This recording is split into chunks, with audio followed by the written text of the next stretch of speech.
तो कितनी वर्ष की है सीता? 6 या 8 वर्ष की। और राम जी 12 वर्ष के। तो सखिया कहती है प्रभु तने झुक जा। तो लक्ष्मण जी कहते हैं भैया झुकना नहीं, रघुवंशी है, रघुवंशी झुक गए तो सांस कट जाएगी। तो सारी सखिया कहती है झुक जाएगी और तले के रघुवीर लगी एक छोटी सी झुक जाइयो तनिक रघुवीर।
तो एक बार मैया ने कहा महाराज दशरथ से कि जाकर के लाला को भोजन के लिए बुला के लाओ। उस समय भगवान राम अपने भाइयों के साथ सखाओं के साथ खेल रहे।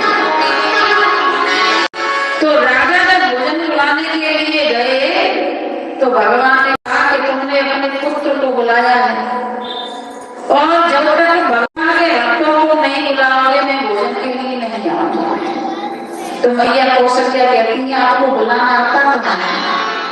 तो मैया कौशल्या दोनों माने कहलाई भोजन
जाकर के पढ़ाई करो भोजन करो। लेकिन माँ क्या कहती है लाला आ जा।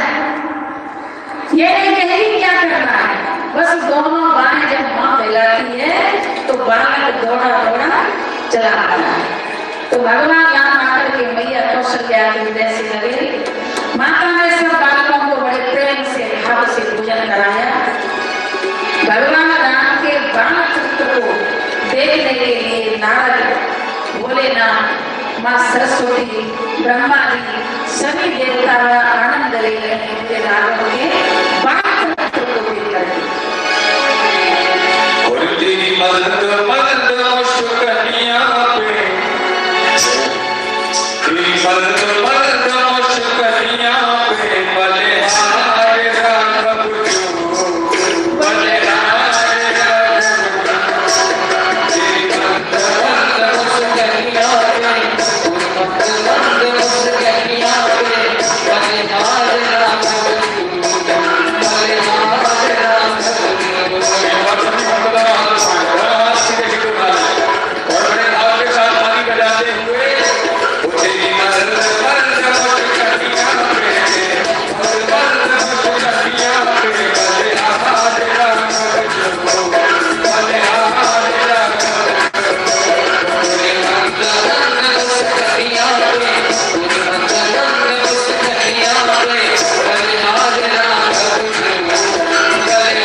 जब भक्ति होती है और भगवान के जब भजन चल रहे हैं तो रुका नहीं जाता है।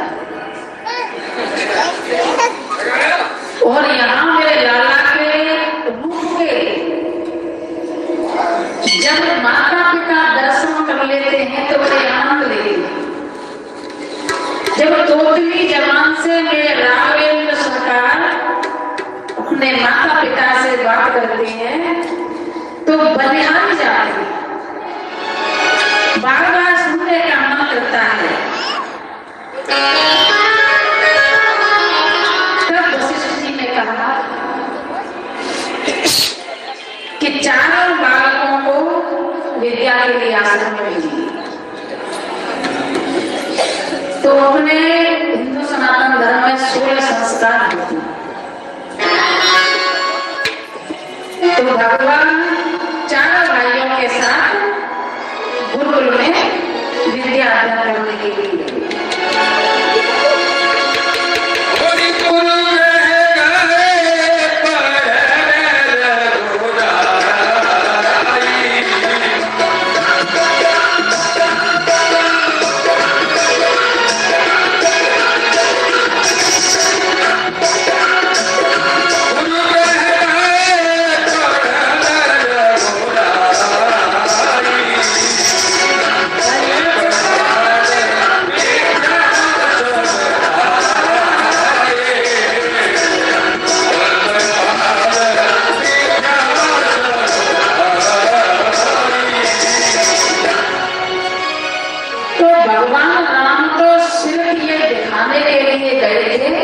कि मनुष्य जीवन लिया है तो सारे नियम पूरे होने चाहिए। उन्होंने अल्पकालीन थोड़े ही समय में विद्या प्राप्त की और 14 कलाओं से भगवान राम संपूर्ण, भगवान कृष्ण 16 कलाओं से। और इन कलाओं में कलाएं क्या होती है? अंदर ध्यान होना, छोटा हो जाना, बड़ा हो जाना, इसी में लड़ाई कुटाई कढ़ाई सभी 16 जो कलाएं हैं भगवान कृष्ण में सब आती है। कभी दूसरी बन गई, कभी द्वारन बन गई, कभी गोपधर बन गई। तो भगवान राम ने 14 कलाएं, 14 कलाओं से संपूर्ण विद्या प्राप्त की और लौट करके अपने घर आए। घर आए तो एक दिन उन्होंने विचार किया कि यार कंदो बयानी फुटबॉल का जो गेम होता है तो सबसे पहले हमारे राघवेंद्र सरकार ने गेम को खेला और क्रिकेट को किसने खेला था? क्रिकेट को सबसे पहले हमारे कृष्ण कन्हैया ने खेला था। काली जैसे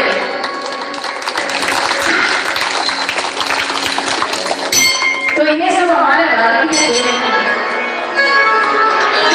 से कहा भरत तुम विपक्ष पार्टी में हो जाओ, दूसरी पार्टी में। भरत जी महाराज बोले आप मुझे जिस पार्टी में रखने में तैयार हूँ, लेकिन आपके दर्शन होते रहे। मुझे ऐसी पार्टी मत देना कि मैं आपको पीठ दिखाऊं, मेरे सामने खड़े हो जाइए, मुझे वो पार्टी चाहिए। जैसे ही बॉल फेंकते और भरत जी को जिताते तो भरत जी कहते मुझे जीत हार से कोई मतलब नहीं, मुझे मतलब है आपके दर्शन। तो प्रभु के दर्शन साक्षात बने रहे। भरत जी का बड़ा प्रेम था राम जी है। उसी समय विश्वामित्र जी का आना हुआ। विश्वामित्र जी के आश्रम में ताड़का और उसके 2 पुत्र सुबाहु और मारीच ने आतंक मचाया, अत्याचार करने लगे। यज्ञ करते तो यज्ञ को विध्वंस कर देते, मलमूत्र इत्यादि की वर्षा कर देते। तो भगवान ने जो अपने आश्रम से सीख करके आए, आज के युवा पीढ़ी है वो भूलने तक कर चुकी है। एक तो ये परंपरा हमारी माता ही सिखाती थी। जब माता शुरू से ही बालक को समझाए कि पैर छूलेगा असली अर्थ क्या है? पैर किस प्रकार छुए जाते हैं? छूते नहीं, पैर घुटने छू रहे हैं, क्योंकि अंगूठे में ब्रह्म होता है। जब तक अंगूठा स्पर्श नहीं होगा आपका नाम स्वीकार नहीं। तो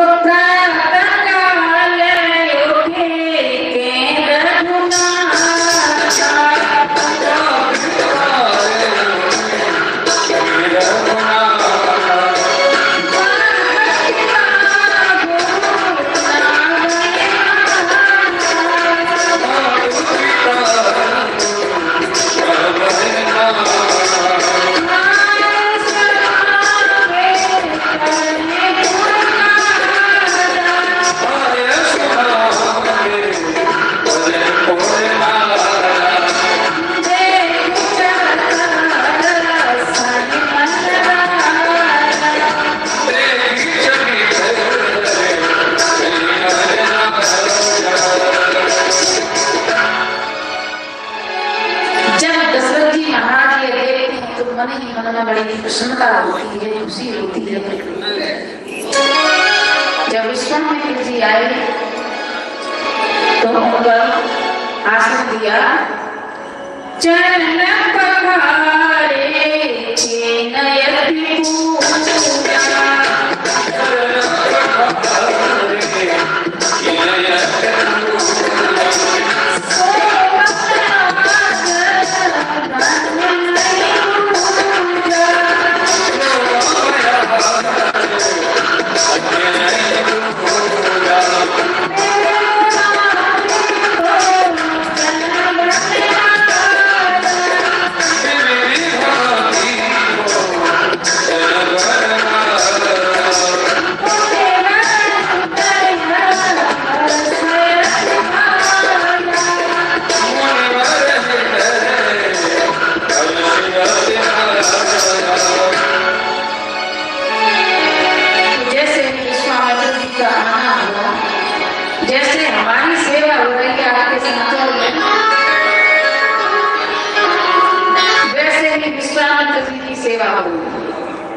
और बड़ा भाव अच्छा लगा है।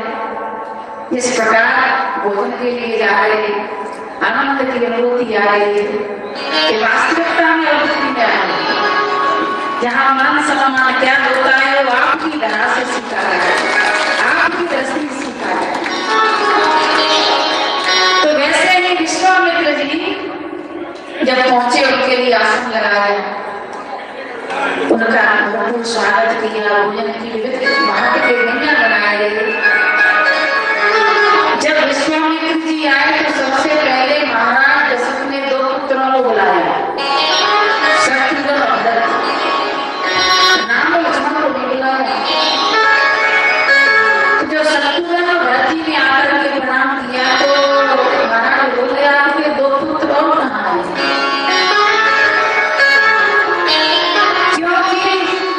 अगर एक साथ भगवान के दर्शन करा देते तो उनके मन में उत्सुकता कैसे बढ़ती। तो भरत जी को और शत्रुघ्न जी को पहले बुलाया, राम जी को बाद में दर्शन करने के लिए उन्होंने बुलाया। विभिन्न प्रकार बड़े आनंद से महर्षि विश्वामित्र जी ने पान किया और कहा कि मेरे जंगल में जो पूरा क्षेत्र है उसमें एक ताड़का नाम की राक्षसी आ गई और उसने मुनियों को बहुत परेशान किया है, इसलिए मैं तुम्हारे 2 पुत्र लेने आया हूँ। राम और लक्ष्मण को मेरे साथ कर दीजिए।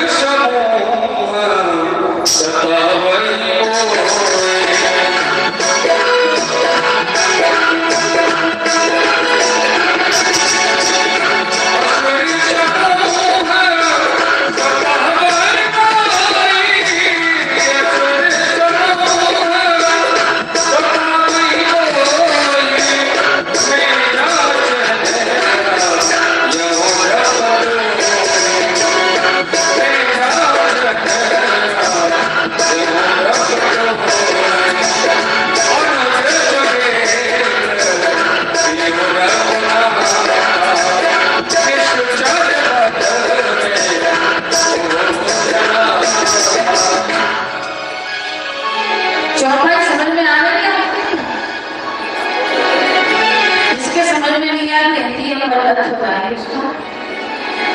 उन्होंने कहा कि आप अनुज सहित यानी लक्ष्मण के सहित नाम को मैं दे दूं।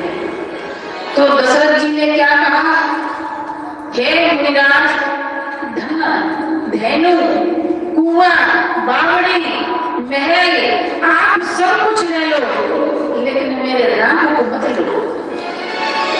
क्यों? चौथे पहले पाए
सुख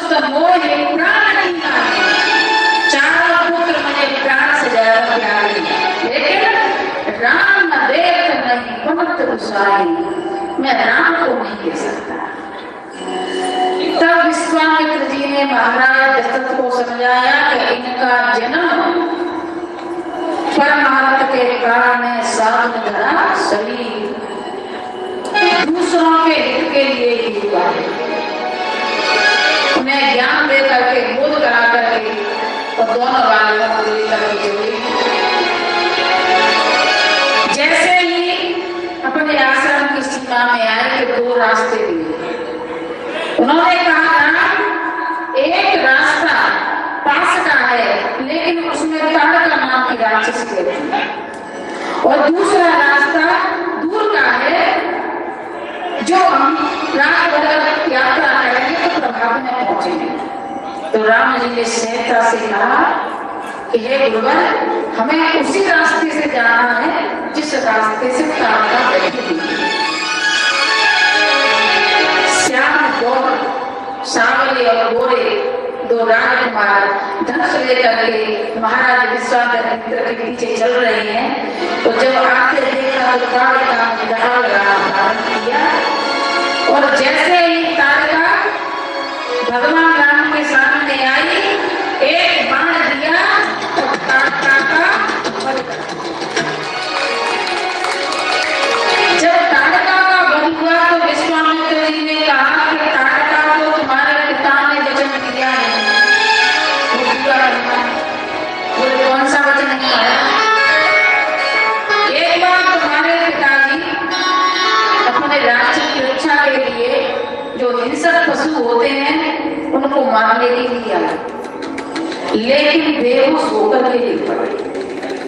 जब बेहोश होकर के गिरे तो ताड़का राक्षसी आई तो उनको खाने के लिए, लेकिन जब पता चला कि इतना धर्मात्मा राजा है तो उसको मूर्छा से बाहर किया। महाराज दशरथ बोले, ये राक्षसी ताड़का, तू राक्षसी होकर के तुमने मेरे प्राण बचा लिए, बता क्या वरदान मांगी? ताड़का ने कहा कि 14 वर्ष तक अयोध्या में राज करना चाहिए। राजा ने उन्हें वचन दे दिया। भगवान राम ने जब ताड़का को मारा, उसकी हड्डियों के चरण ताड़का बनवाए। वही चरण ताड़का भरत जी जब भगवान राम वन में गए लेकर के गए, वही चरण ताड़का 14 वर्ष तक नंदीग्राम में अयोध्या में रहे। भरत जी ने उनकी सेवा की। ये वही चंपा बना। भगवान राम आगे बढ़े और मुनि के आश्रम में पहुंचे। वहां कहा मुनिवर आप यज्ञ की तैयारी करिए, हम आपके यज्ञ की रक्षा के लिए तत्पर करेंगे। जैसे ही यज्ञ होने लगा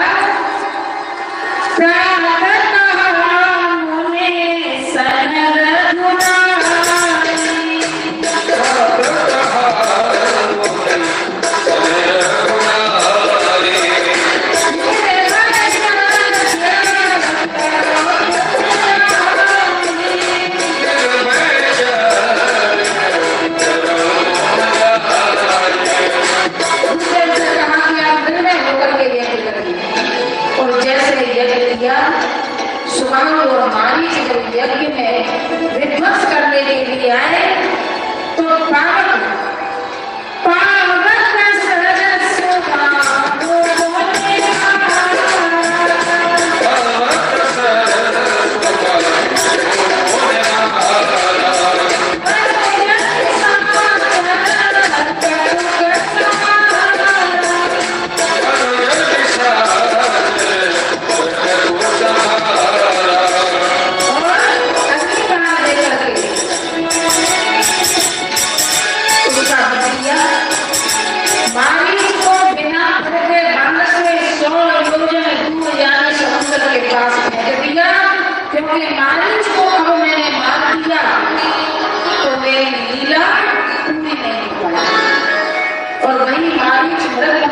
भगवान के सामने सीता इस प्रकार यज्ञ की रक्षा की। और यज्ञ की रक्षा की तो सुबह ही एक दूत पहुंचा है राजा जनक के राज्य से। राजा जनक के यहाँ जब स्वयंवर रचा गया माता सीता के विवाह के लिए धनुष यज्ञ, जिसमें सभी राजाओं को निमंत्रण गया, अवधपुरी नहीं गया। महाराज चक्रवर्ती दशरथ के यहाँ निमंत्रण नहीं गया। क्यों? क्योंकि एक सती स्त्री अपने कोड़ी पति को पीठ पर बिठा करके जनकपुर में निकल के जा रही थी। वहीं एक महात्मा तपस्या कर रहे थे। उस स्त्री के पैर से कमंडल नीचे गिर गया। महात्मा ने कहा कि हे देवी, तुम्हें ये दिखाई नहीं दिया कि हम यहाँ बैठे तपस्या कर रहे हैं और तुमने हमारे कमंडल को गिरा दिया? तो उस देवी ने कहा हाथ जोड़कर कि प्रभु मुझे अंधेरे में दिखाई नहीं दिया, मैं क्षमा चाहती हूँ। लेकिन उन्होंने क्रोध में कहा कि तुम्हारा पति सुबह का सूर्य नहीं देख पाए। उस सती स्त्री ने कहा कि महाराज ये आप तपस्वी है तो तपस्वी मैं श्राप देती हूँ कि कल का सूर्य कोई उगा कर तो दिखा दे। एक हफ्ते 8 दिन तक सूर्य नारायण उदय नहीं हुए। राजा जनक को पता चला कि कोई सती स्त्री है। उसने सूर्य नारायण को अपने सतीत्व के बल से रोक दिया। वो वहां आए और ऋषि से पूछा, महाराज इसका कोई उपाय बताइए, जनता निकल है मर जाएगी। तब उन्होंने कहा कि कोई सती स्त्री कच्चे सूत से कच्चे घड़े में जल भर करके कुआं से इसको स्नान करा देगी तो कोढ़ भी दूर हो जाएगा और ये मृत्यु से बच जाएगा। अब राजा जनक ने सब जगह निमंत्रण भिजवाए, अयोध्या में भिजवाया तो माता कौशल्या सज रही थी आने के लिए। लेकिन जैसे ही माता कौशल्या सज रही थी उसी समय झाड़ू लगाने वाली, नगर में झाड़ू लगाने वाली बोली कि हमारे अवधपुरी में अभी आपको जाने की आवश्यकता नहीं है, यहाँ तो झाड़ू लगाने वाली नारी भी सती है, मैं जाऊंगी। तो झाड़ू लगाने वाली जब जनक के राज्य में पहुंची, उसने कच्चे सूत से कच्चे घड़े में जल भरा और उसके पति को स्नान करवाया, उसका कोढ़ समाप्त हो गया और सूर्यनारायण महाउदय हो गए। ऐसी सभी देवियों की जय हो। अब महाराज दशरथ जनक जी को ये डर था कि उसके कोढ़ को दूर करने के लिए झाड़ू लगाने वाली सती है अवध में कोई धनुष तोड़ने वाला ऐसे निकल आया तो मेरी सीता उल्टी घुस जाएगी, इसलिए उन्होंने अवध में निमंत्रण नहीं दिया। भगवान राम और लक्ष्मण विश्वामित्र जी के साथ आए तब महाराज दशरथ ने कहा आज से आपके माता पिता के गुरु हैं, जहां भी जाएं जहां भी ले जाएं आप उनको के साथ ले। तो दोनों पुत्रों से पूछा जनक को चलोगे?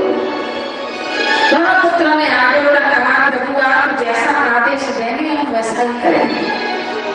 तो चलने लगे। मार्ग में देखा एक आश्रम है, उस आश्रम में पक्षी की तो बात क्या, उस आश्रम में चींटी भी नहीं। एक शिला की ससकने की आवाज आती है। आश्रम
भारद्वाज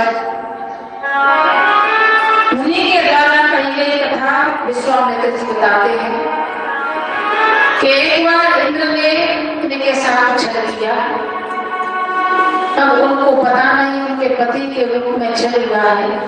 जब गौतम ऋषि ने देखा तो उन्हें श्राप दे दिया कि तुम पत्थर की शिला बन जाओ और इस आश्रम में तुम्हारे सिवाय यहाँ जीव जंतु खग मृग पशु पक्षी कोई नहीं आएगा। तब उसने कहा कि मेरा इसमें क्या अपराध है, इसमें अपराध इंद्र का है, आपने उसे श्राप क्यों नहीं दिया? मेरे उद्धार का कोई कारण बताइए। तब गौतम ऋषि ने कहा कि एक बार भगवान राम इस आश्रम में आएंगे और जब उनके चरणों की रज तुम्हारे मस्तक पर लगेगी तो तुम स्वतः हार चल जाओगे। भगवान राम कहते हैं मुनिवर ब्राह्मण की पत्नी मैं क्षत्रिय हूं और क्षत्रिय ब्राह्मण तो अपने चरण से कैसे स्पर्श करेगा, मैं पाप का भागी हो जाऊंगा। तो ईश्वर ने कहा किसी का कल्याण करने के लिए पाप और पुण्य करने के लिए आप सिर्फ कल्याण करेंगे। तो जैसे ही माता के मस्तक पर चरण को रखा है, माँ अपने स्वरूप में प्रकट हो गई।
खड़े हों तो मुख बंद हो जाता है, उन नेत्रों से अश्रुओं की धार से अपने वचनों को भक्त कहता है।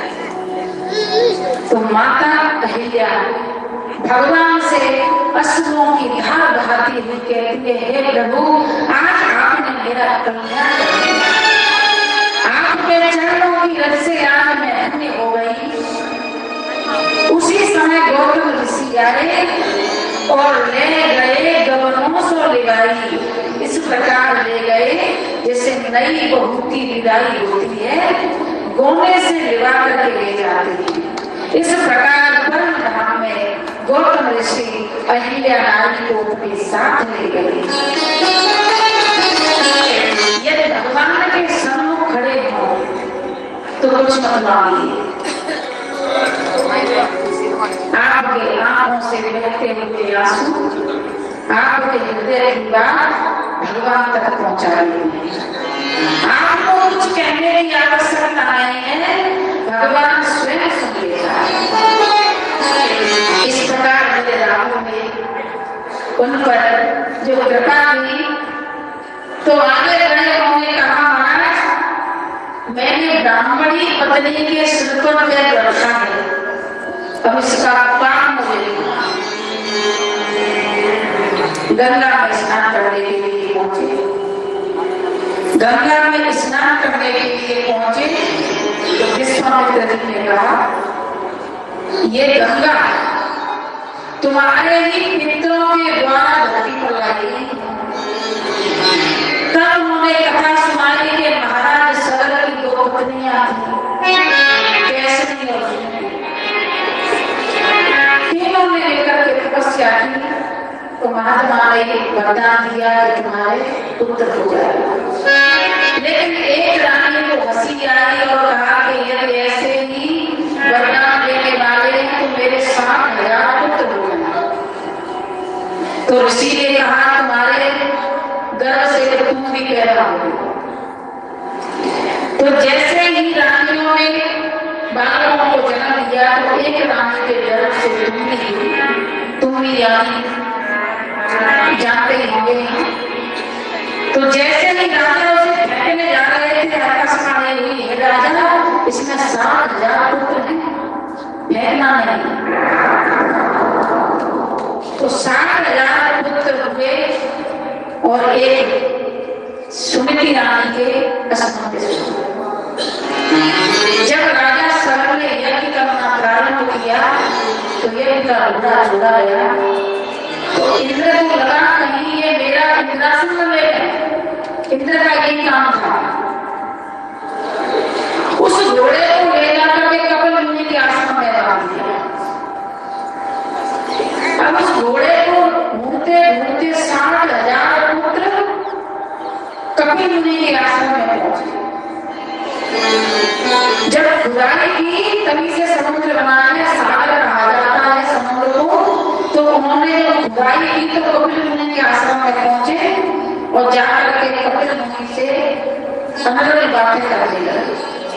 क्रोध में आकर के कपिल मुनि ने श्राप दे दिया, 7,000 पुत्र भस्म हो जाए।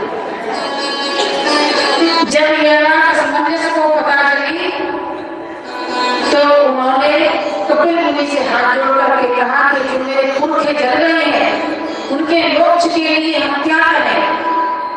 तो उन्होंने कहा, गंगा मैया पृथ्वी पर आ जाएगी तो तुम्हारे पुरखों का कल्याण हो सकता है।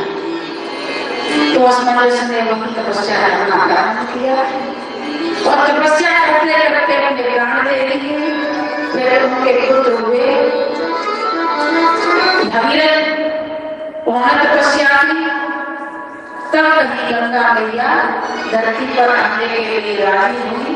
गंगा मैया ने कहा, मेरा बेग कौन संभालेगा? यदि मैं धरती पर आऊंगी तो सीधी पाताल लोक में चली जाऊंगी, इसलिए मेरा बेग संभालने वाले की तपस्या करो। तो ब्रह्मा जी ने कहा कि तुम शिव जी की तपस्या करो। तो भागीरथ जी ने शिव जी की तपस्या की। शिव जी ने कहा, गंगा से कह देना कितना घमंड है उसे, मेरी जड़ों से एक बार निकल करके दिखा दे। तो जैसे ही गंगा मैया आई है, भगवान शिव ने अपने शीश पर ध्यान दिया, बोलो गंगा मैया की जय। और गंगा मैया का प्राण चक्र चल रहा है, तो थोड़ी देर बाद भजन भी लिखा। जब गंगा मैया भगवान की लटों में चक्कर लगा रही है, भगवान भोलेनाथ बोले क्यों बोला, और तुम्हारा घमंड कहाँ गया? बोले प्रभु आप तो सो के घमंड को तोड़ने वाले हैं। तब भगवान ने अपनी एक लट को खोला और गंगा को पृथ्वी पर गिरा है। भागीरथ जी आगे आगे चले हैं और गंगा मैया पीछे पीछे उनके प्रभु का कल्याण करते हुए चली जा रही है।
तो लक्ष्मण जी कहते हैं भैया झूठा नहीं, रघुवंशी है, रघुवंशी डूब गए तो शांत कर जाएगी। सारी सखियां कहती हैं झूठ देगी और कर लेके रघुवीर लगी एक छोटी सी छोटी सी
Thank you.